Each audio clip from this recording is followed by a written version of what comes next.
Já dissemos anteriormente que a competência do juízo para analisar os embargos é competência funcional absoluta, isto é, aonde se encontra a ação executiva ou executória.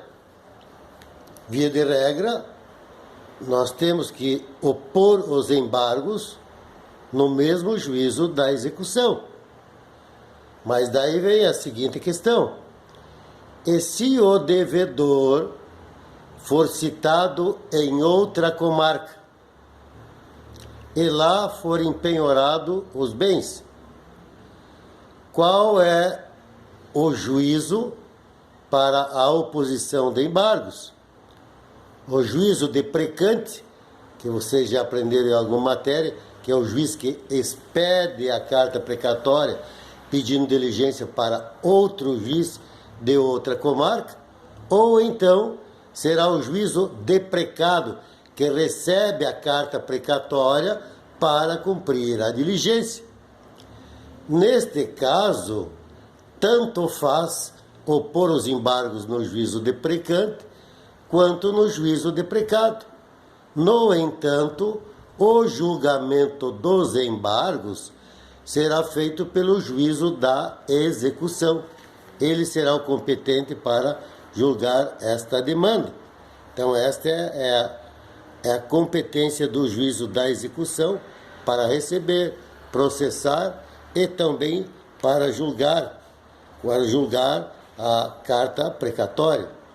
E quando começa a fluir esse prazo? O prazo, conforme falamos, e para vocês ficam fácil, porque estão aprendendo agora pelo novo código. Nós que já advogamos no passado, antes de 2016, às vezes nos confundimos, porque havia dois prazos distintos. Antes os prazos eram corridos. Contava a partir do dia seguinte, se fosse útil, e desprezava o último.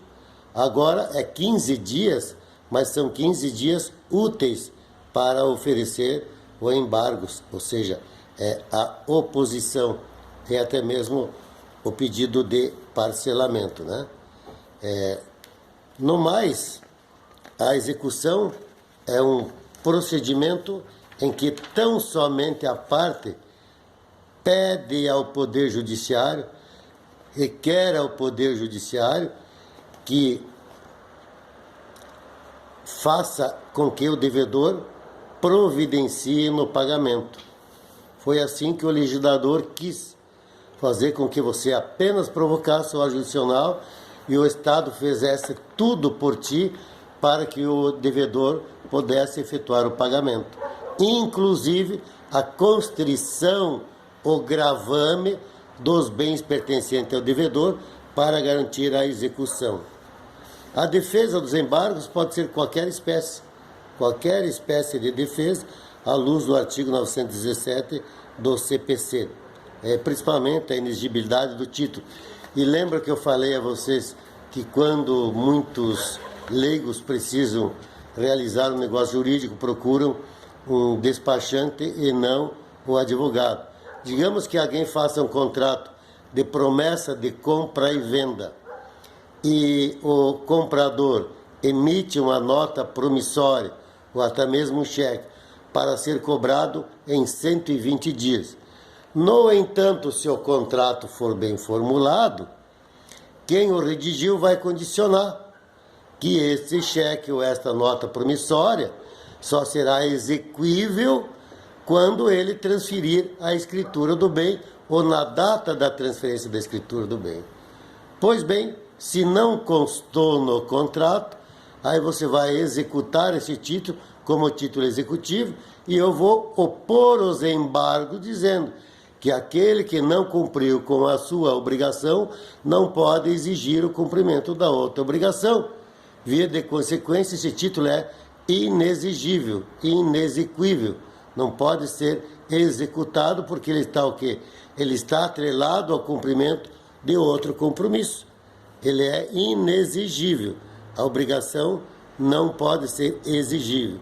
E também pode ocorrer excesso de execução. Não é porque você seja o devedor que haja a exploração do homem pelo homem. Você é devedor, mas tem regras. A cobrança de juros excessivo chama-se anatocismo. Não pode ser cobrado. O valor não pode ser superior ao efetivo débito, principalmente se você já pagou algum valor em conta. Então é o excesso da execução. Estou cobrando além do que é efetivamente devido. E também se há alguma falha técnica, né? Uma penhora incorreta, que ela tem uma ordem sequencial, uma ordem hierárquica, não sequencial, hierárquica de penhora.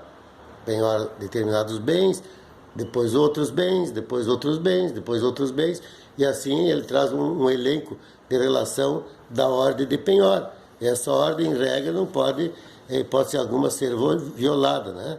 Então, na verdade, a oposição de embargos é uma ação de conhecimento. Vai voltar a ser discutido a origem do título.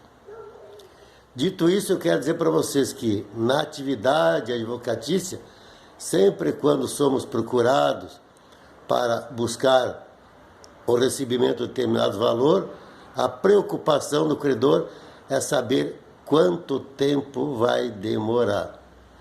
O que o advogado deve fazer é não deixar o processo na gaveta. Se tiver que trabalhar no final de semana, trabalha. Se tiver que trabalhar à noite, trabalha. Mas tem que encaminhar o Poder Judiciário. Agora, lá é outro problema. Lá é outro problema. Aí, para nós explicarmos ao cliente que depende de uma série de circunstâncias para que ele possa ter sucesso no recebimento do teu crédito, demora um tempão para ele entender. Mas, na verdade, ele vai ter que saber que é um caminho que, às vezes, a ser percorrido, demora muito tempo. Quando na oposição de embargos e o credor tiver bens, fica fácil. Agora, pega um tiver bens.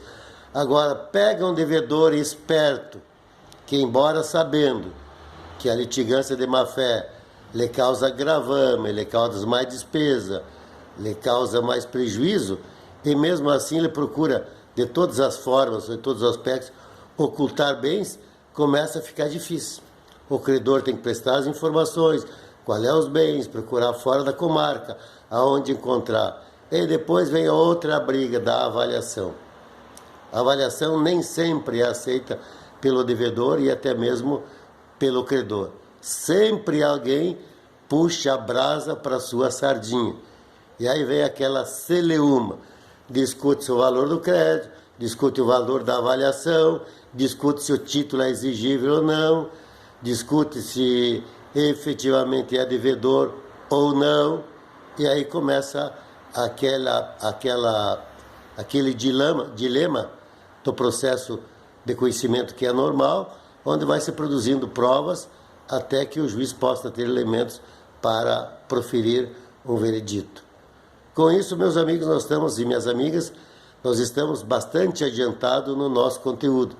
Se vocês verificar o conteúdo programático, vai ver que apesar dessas dificuldades de comunicação, de distância, nós temos avançando. E agora, além desse material, eu vou mandar para vocês o polígrafo, que eu faço sempre resumindo ainda mais, mas com o essencial para nós termos conhecimento da matéria, principalmente que no diz respeito à teoria para quem pretende concurso, quanto à prática para quem pretende exercer a advocacia. No mais, então, eu fico à disposição de vocês em todo o período da aula de hoje, e vocês podem me mandar mensagem no WhatsApp 99962-3286, ou então ficará aberta a nossa comunicação pela internet.